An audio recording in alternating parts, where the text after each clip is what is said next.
cha con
miền rốc cho riêng mà quảng ca rai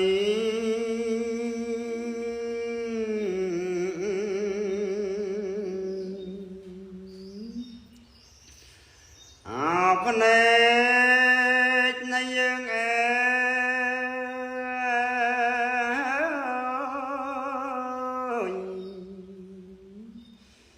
năng phẩm a cho rốc mơ ấy khơi ban đôi bị môn tê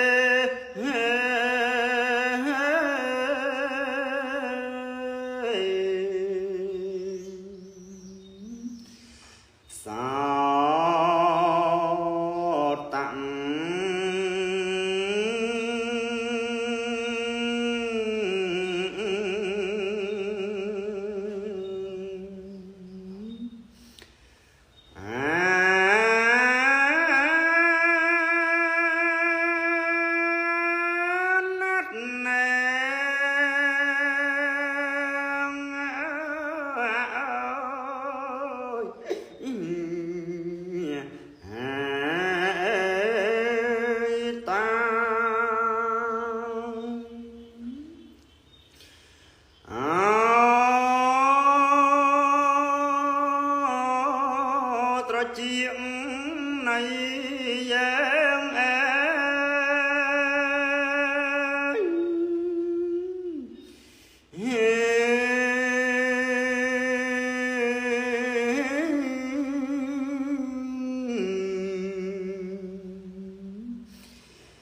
cả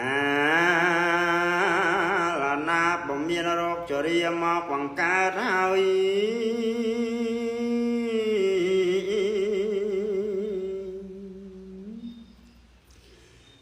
chiêng nay dương